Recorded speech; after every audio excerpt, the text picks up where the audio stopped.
and welcome to another 3-string cigar box guitar lesson. So yet another classic, so they're coming thick and fast this year. This is of course Little Red Rooster. It was first recorded by Howlin' Wolf for Chess Records. I believe Willie Dixon wrote it for him, but a couple of years afterwards, so that was in 1961, 1964 I believe, the Stones, Rolling Stones, did a cover version, which to be honest I'm more familiar with that one, so this particular version is closer to the Stones one than anything, but both great recordings. And good thing about it is we're in G tuning, so the original is also in the key of G, so once you've learnt how to play all of this you can play along with certainly the Stones one. I'll have to double check the Howlin' Wolf one, I think that's probably in G as well, so you can play along with the original tracks because it's not too difficult. You know, if you've done a little bit of slide playing as a sort of beginner, intermediate, you should be okay with this one. Let's tune up and we will get straight on with it. So we've got low G, middle D, high G. And if you want to play along with the track, I've done an arrangement, a song chart PDF for the Stones, Rolling Stones version, so you can download that for free off the website, so there's a link below and above.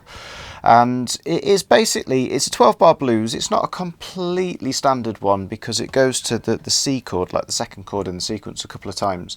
But it should last for 12 bars, although on their version, the Stones version, they do vary it slightly. I'm not entirely sure if it's intentional or not, but there's like one verse has 2 extra bars and another one has another extra bar and all the rest of it. So once you've learned how to play it, if you want to play along with the Stones chart, I would definitely recommend Stones song. I would definitely recommend downloading the chart, and then you can see exactly what's happening. It'd be much easier to follow it.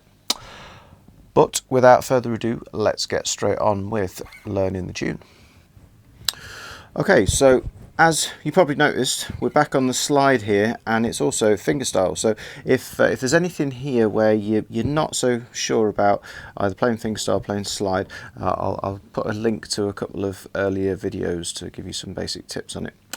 But like I said, we're in the key of G, so the open strings are the G, and with a blues, the second chord that we go to is fret 5, so that would be a C, and a little bit later on we've got D, which is fret 7. Okay, and so with the slide we can cover, when we get to those, we can cover all 3 strings. Okay, so the riff is covering all 3 strings, and it's a dead repetitive riff. It basically goes open 5 3 open again, and I'm going to pluck thumb, index, middle like this, pluck them all together. You can see my hand position, thumb's sticking out a bit, so it's 5 3 open. Frequently in the, like I said, we're doing the Stones version, it goes right up to fret 12. It's obviously on the 6th string, but it sounds pretty similar. So open 5 3 open 12. Now on the 12 I'm going to leave that low string ringing out, so I'm only going to cover 2 strings there. Okay, so 5 3 open, so they're covering all 3. That's just covering the highest 2, the thinnest 2. Okay, now it's got a blues shuffle to it. It's a pretty slow song. 1 2, that's a shuffle, and so it goes a 4 and 1 and 3, a 4 and 1 and, so the riff comes in on and 4 and, so the last 3 what you call half beat notes of a bar before everyone kicks in on the beat 1.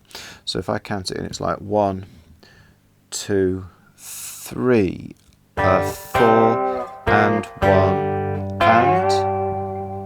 Now just to keep, obviously there's a full band going, so just to keep the momentum of the song going, I'm going to be hitting that low G, because I've not covered it with the bar. I'm going to be hitting that on the beat to fill out until we go back to the riff again. Thumb, thumb.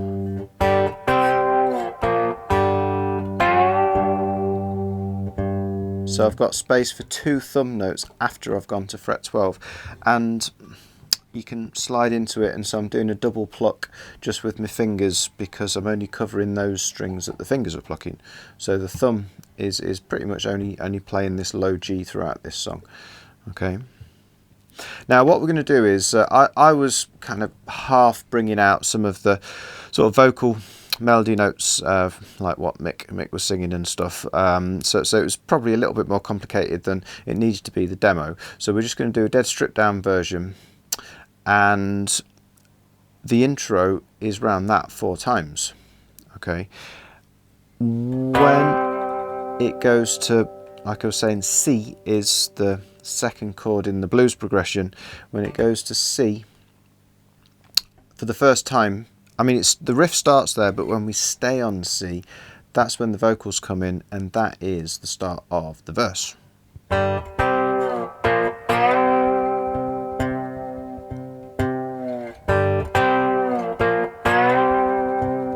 And so what we're doing is we're still largely playing the riff in the same way. But instead of going down to open G, we're coming back up to C. So it's 5, 3, back to C, back to fret 5, again covering all of the strings.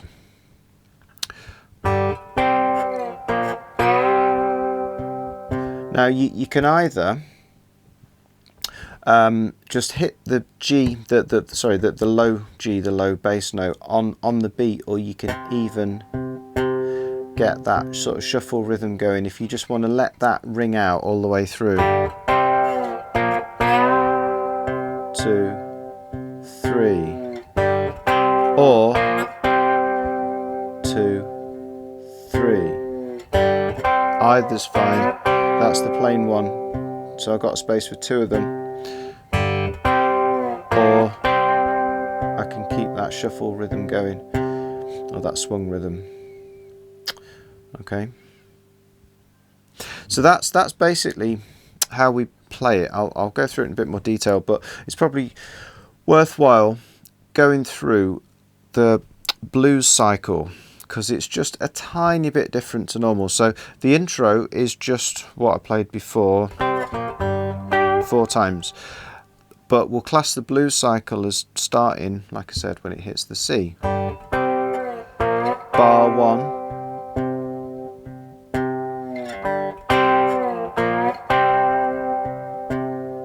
that second bar, back to G, back to G.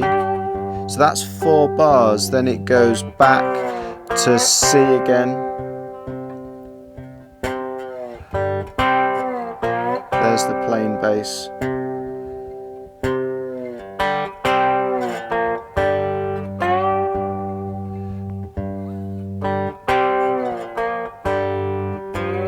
So that is 8 bars. There's the D.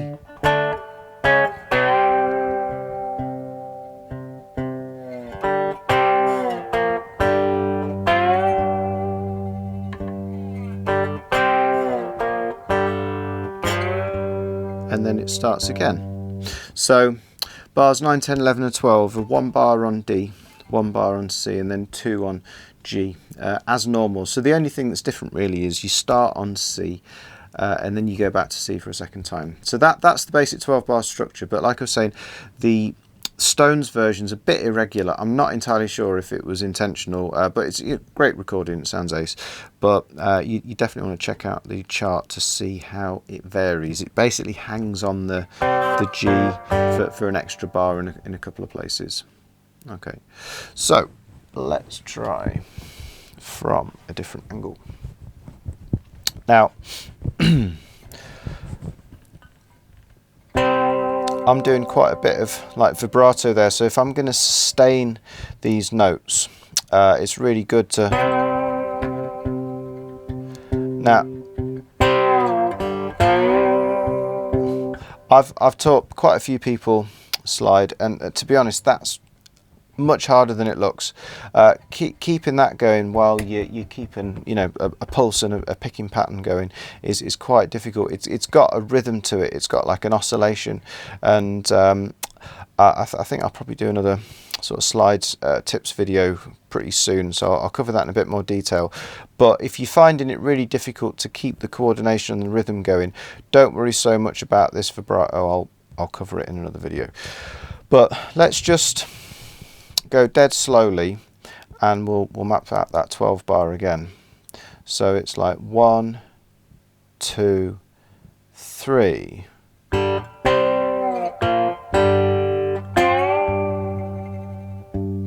I'm just doing the plain thumb here.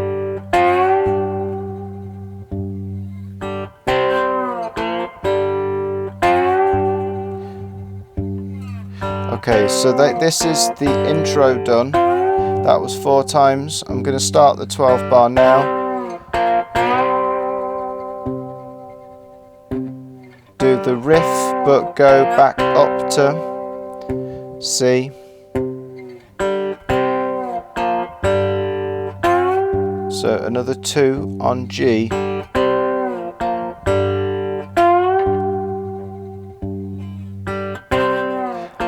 Back to C. He's actually singing the vocals over the C and not over the G. So that's like sort of line 2 of the vocals. So he's not singing here when it goes back to G, but he's singing over D. I'll step down.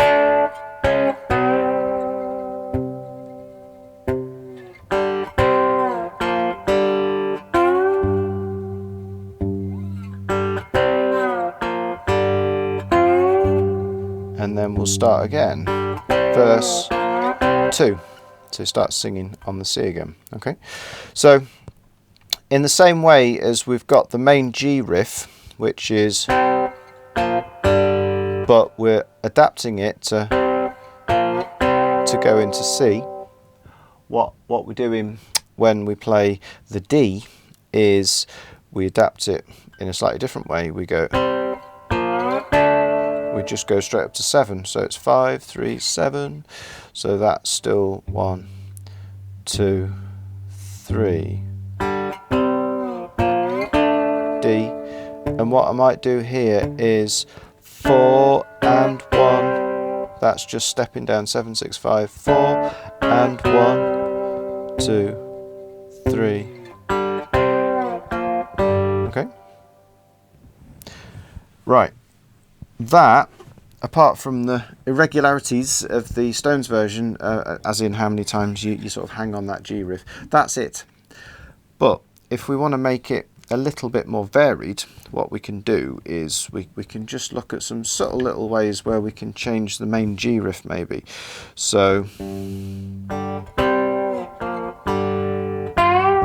that was a single note.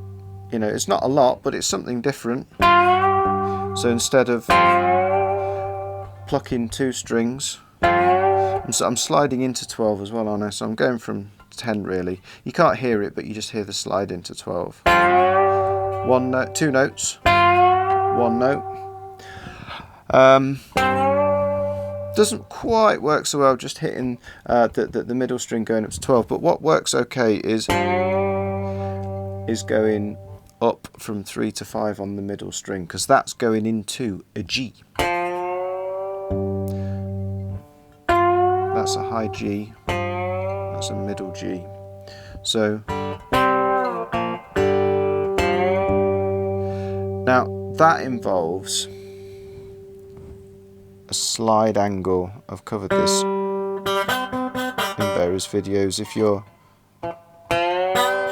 sort of too flat, you'll catch this one. So if you look at my hand position, so the thumb and the first finger It's almost like a sort of tram line. It's just moving up and down. I'm keeping contact with this, and that's allowing me to add that slide in. So I'm not catching string 1 underneath. So you can use that as a little variation. So 2 fingers, just the high octave, 2 fingers again, and then low octave,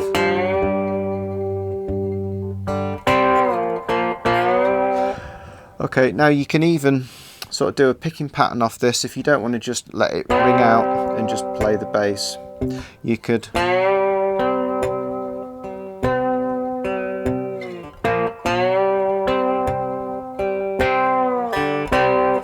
so that's something like thumb, thumb, thumb, thumb. So basically here you could go thumb, middle thumb, index thumb. So it's like 1 and 2 and 3 and 4. 1 and 2 and 3 and 4. 1, 2, 3. And we're gonna have to break out of it early because we're going back into that riff. So 1, 2, 3. You can only play up to beat 3. And sort of variations of that. I did like a pull where I played both of them together. So again, check out the Fingerstyle video if you want to like sort of learn some different patterns. And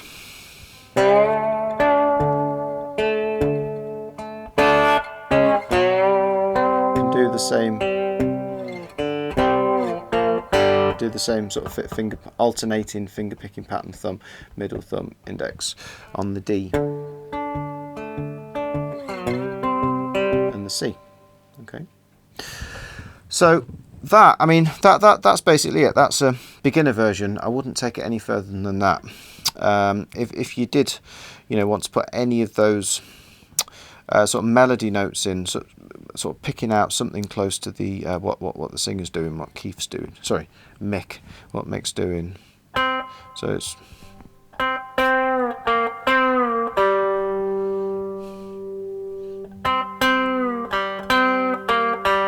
he's singing something like that.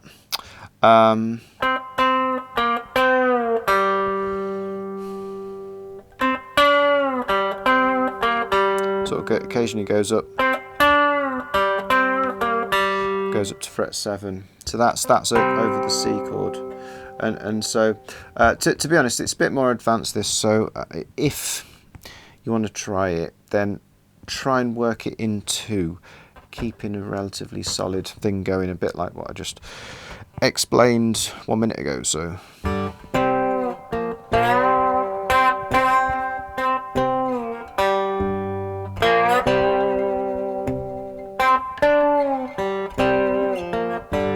I'm just trying to keep the momentum going, just putting the thumb back in sort of strategic places.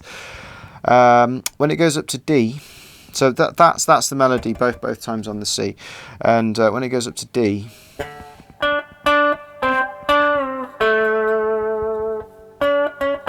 so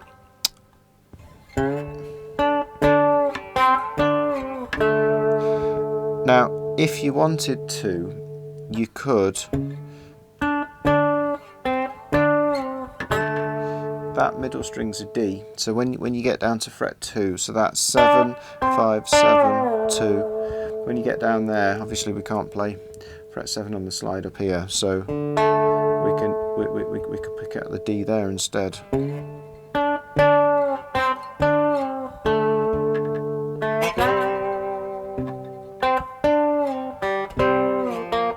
Something like that. It's quite nice though to get that little chromatic, that step down. So it means you've got to be straight back up again.